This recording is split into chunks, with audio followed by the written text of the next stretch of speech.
This is a story about the most ambitious project our nation has ever undertaken and why we're doing it again. We have been given the scientific knowledge, the technical ability, and the materials to pursue the exploration of the universe. To ignore these great resources would be a corruption of a God-given ability.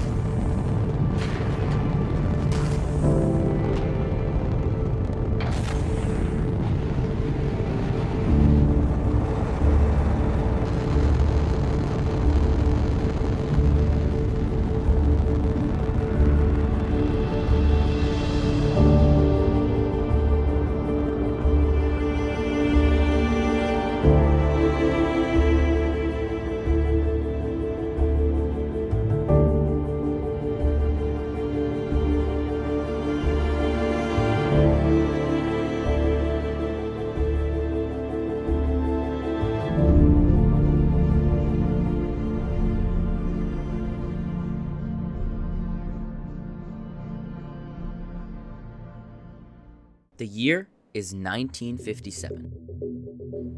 The two superpowers of the world, the United States and the Soviet Union, are locked in a Cold War. For the past decade, almost no action took place, but here, in 1957, all of that changes with Sputnik 1.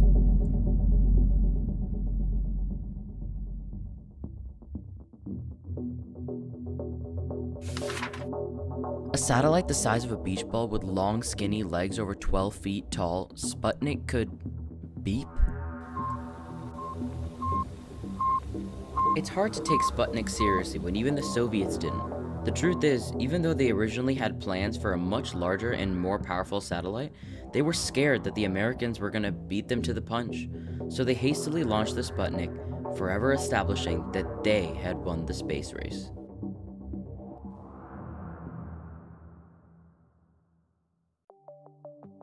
Now this Soviet victory didn't sit well for America, so now let's fast forward to 1962. In a final attempt to show off American ingenuity and the thinking power of our best scientists, President John F. Kennedy announced that the newly formed NASA planned on landing a man on the moon before the year of 1970. I believe that this nation should commit itself to achieving the goal before this decade is out of landing a man on the moon and returning him safely to the Earth.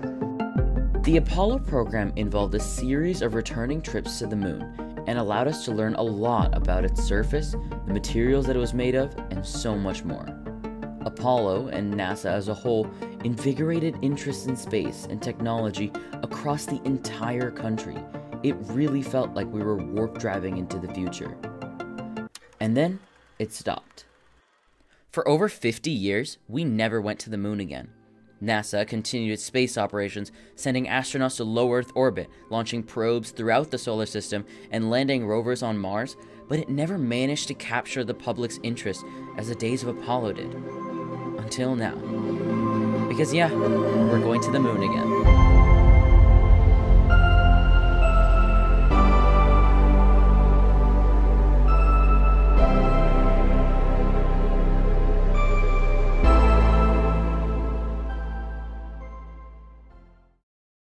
Artemis is NASA's latest program with the goal of sending people back on the moon after 50 years. It's split up into 3 sections. There's Artemis 1, which is an unmanned test mission that will go around the moon and return. Artemis 2, a crewed flight that will take astronauts beyond the moon to the furthest place humans have ever been. And finally, Artemis 3, a crewed mission to land astronauts on the moon for the first time in half a century. But why? Why are we going back to the moon? It's a common question, and it has merit. I mean, what's so interesting about the moon anyway? To answer that question, we'll need to look at our planetary neighbor, Mars. The red planet, as it's known, has soil, liquid water, and even a day length that's almost identical to ours. If something were to happen on Earth, Mars is like a backup drive. if we eventually colonize Mars, it'll act as a safety net to protect the future of humanity. The problem is, it's really hard to get to Mars. A rocket trying to travel to Mars has 3 main challenges to overcome. First, it has to reach escape velocity to overcome Earth's gravity. Second, it has to propel itself from orbit towards Mars. And lastly, it needs to slow itself down so it doesn't crash land and explode. Each of these 3 steps requires so much fuel that until now, we've only been able to send small payloads to the Martian surface. If we ever want to send a human, we need a different method. Enter the moon. Remember that first step in the process, leaving Earth? It's by far the toughest out of the 3 steps I mentioned. How tough? This is the SLS rocket, which will be used in the Artemis missions. This gargantuan rocket will use this much of its volume and fuel just to exit our planet's sphere of influence.